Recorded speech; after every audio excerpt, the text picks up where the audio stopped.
नमस्कार एवरीवन, आप सभी दोस्तों का अस्से ऐप में बहुत बहुत स्वागत है। यह हमारा डेली क्विज 7 का वीडियो सॉल्यूशन होने वाला है। उम्मीद करता हूं कि आपने ऐप को डाउनलोड किया होगा, वहां जाकर एग्जाम दिया होगा। चलिए देखते हैं कि हमारे पास में इस टेस्ट में क्या क्या क्वेश्चन थे, उनके क्या क्या संभावित आंसर हो सकते हैं।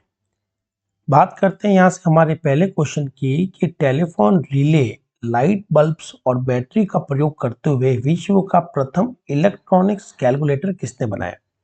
तो हमें एक ऐसे इलेक्ट्रॉनिक्स कैलकुलेटर की बात करनी है जिसमें टेलीफोन रिले या टेलीफोन लाइन का उपयोग हुआ था, लाइट बल्ब का यूज किया गया था और बैटरी का यूज किया गया था। दोस्तों, इसको बनाने वाले साइंटिस्ट का नाम था जॉर्ज स्टीविट्स।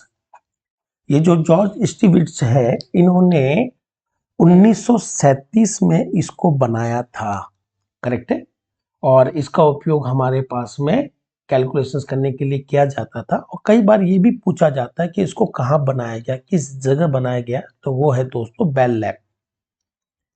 बेल लेबोरेटरी होती है जहां पर इसको बनाया गया। बात कर रहेंगे अगले क्वेश्चन की। विंडोज डेस्कटॉप पर विभिन्न एप्लीकेशन और डॉक्यूमेंट को डैश द्वारा दिखाया जाता है। हमारे पास में जब हम लोग कंप्यूटर की बात करते हैं, जब लैपटॉप या पीसी चलाते हैं, तो वहां पर एक बहुत कॉमन ऑपरेटिंग सिस्टम होता है, विंडोज ऑपरेटिंग सिस्टम। जब हम विंडोज ऑपरेटिंग सिस्टम की बात करते हैं तो यहाँ पर जो इसकी फर्स्ट स्क्रीन है, फर्स्ट स्क्रीन जो होती है, जब ऑन करने के बाद पहली स्क्रीन दिखाई देती है, इसे कहते हैं डेस्कटॉप। और डेस्कटॉप पर आपको कई सारी एप्लीकेशन देखने को मिलती है, कई सारे डॉक्यूमेंट देखने को मिलते हैं। तो इनको किसके द्वारा दिखाया जाता है? तो जाहिर सी बात है, जितने भी सॉफ्टवेयर है, जितने भी फाइल है, उनको आइकन द्वारा दिखाया जाता है ताकि यूजर आसानी से क्लिक करके उनको ओपन कर सके। तो यहाँ पर सही आंसर आइकन होगा बी। नेक्स्ट है, निम्न में से कौन सा सिस्टम यूनिट का भाग नहीं है।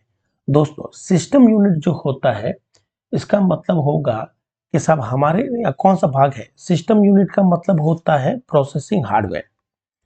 कंप्यूटर के वो सभी हार्डवेयर, ठीक है, जो कि कंप्यूटर में गणना करने का काम करते हैं, उसको सिस्टम हार्डवेयर या प्रोसेसिंग हार्डवेयर कहते हैं। तो जाहिर सी बात है, हमें एक ऐसा हार्डवेयर ढूंढना है जो प्रोसेसिंग करता हो, और वो है दोस्तों सीपीयू। मॉनिटर आउटपुट हार्डवेयर में रखा जाता है। फ्लॉपी डिस्क जो है वो एक तरह की स्टोरेज हार्डवेयर होता है। और डी रोम ऐसा कोई शब्द होता नहीं है। तो आंसर यहाँ पर होगा बी। नेक्स्ट क्वेश्चन की बात करते हैं कि किस पीढ़ी के कंप्यूटरों में मल्टी प्रोग्रामिंग का प्रयोग होना शुरू हुआ था। मल्टी प्रोग्रामिंग का मतलब होता है ऐसा कंप्यूटर जिसमें हमारे पास में एक से ज्यादा काम एक साथ में हो। तो मल्टी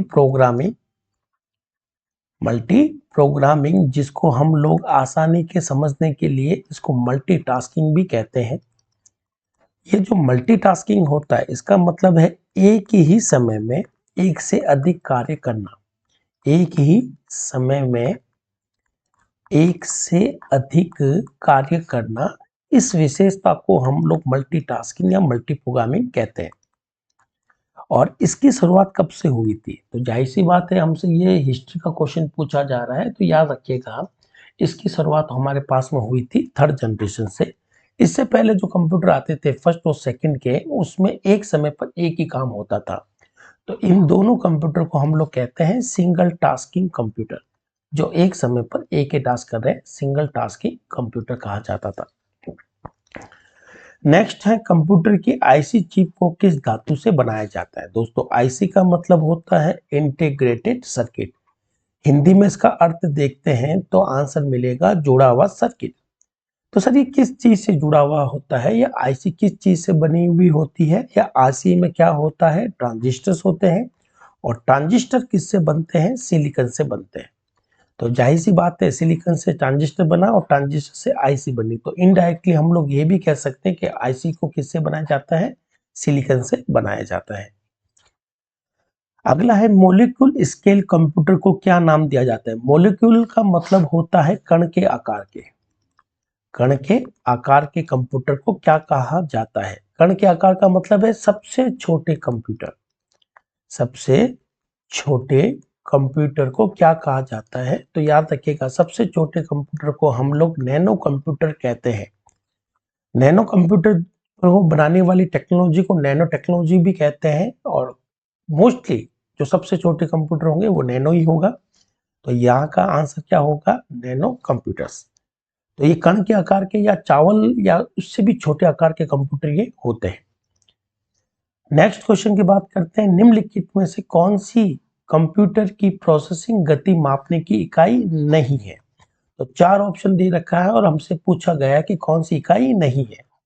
मेगाहर्ट्ज या गीगाहर्ट्ज, मेगा से बड़ा होता है गीगाहर्ट्ज, ये गति होती है दोस्तों माइक्रो कंप्यूटर की। माइक्रो कंप्यूटर बोले तो लैपटॉप पीसी की।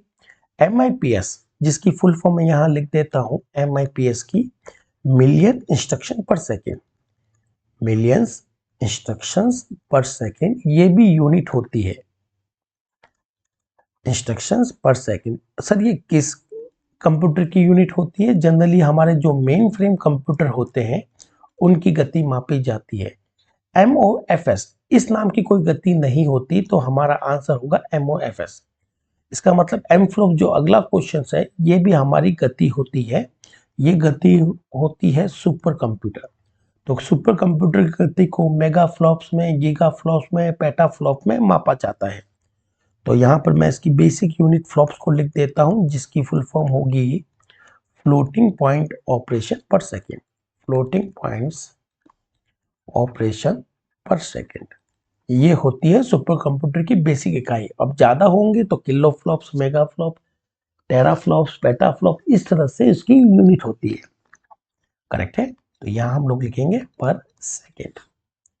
बढ़ते हैं अगले क्वेश्चन की ओर। एक समय में एक साथ एक से ज्यादा कार्य संपन्न करने वाले कंप्यूटर की तकनीक को क्या कहते हैं?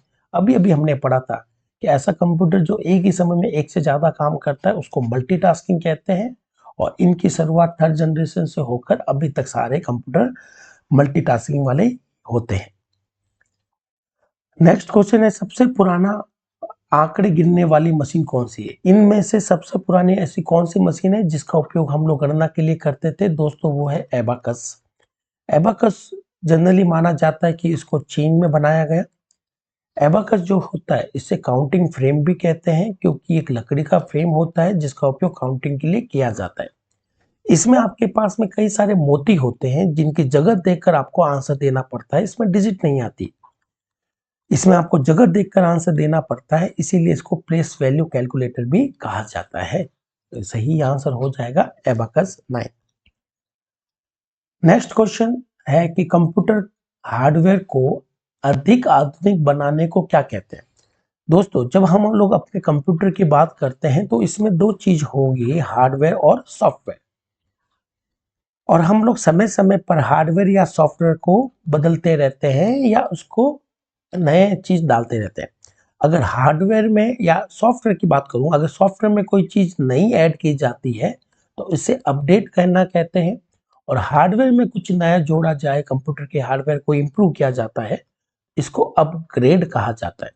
तो ये सब तो आपने कई बार सुना होगा सॉफ्टवेयर के लिए कि सॉफ्टवेयर का अपडेट आया है, तो अपडेट वर्ड सॉफ्टवेयर के इम्प्रूवमेंट के लिए होता है, और अपग्रेड जो शब्द है ये हार्डवेयर के इम्प्रूव के लिए होता है। तो हमसे हार्डवेयर को आधुनिक बनाने की टेक्निक को अपग्रेड ही कहेंगे, 10th ऑप्शन होता है। तो ये थे दोस्तों हमारे इस वीडियो सॉल्यूशन के सारे संभावित क्वेश्चन और उनके आंसर्स। उम्मीद करता हूं कि आपने जल्द से जल्द ऐप को डाउनलोड कर लिया होगा, और उस पर जो डेली क्विज है फ्री में वो आप लोग डेली प्रैक्टिस कर रहे होंगे, जिससे आपकी तैयारी भी अच्छी हो रही होगी। चलिए इस वीडियो में इतना ही, जल्दी आपसे दोबारा मुलाकात होगी नए वीडियो में, तब तक के लिए धन्यवाद।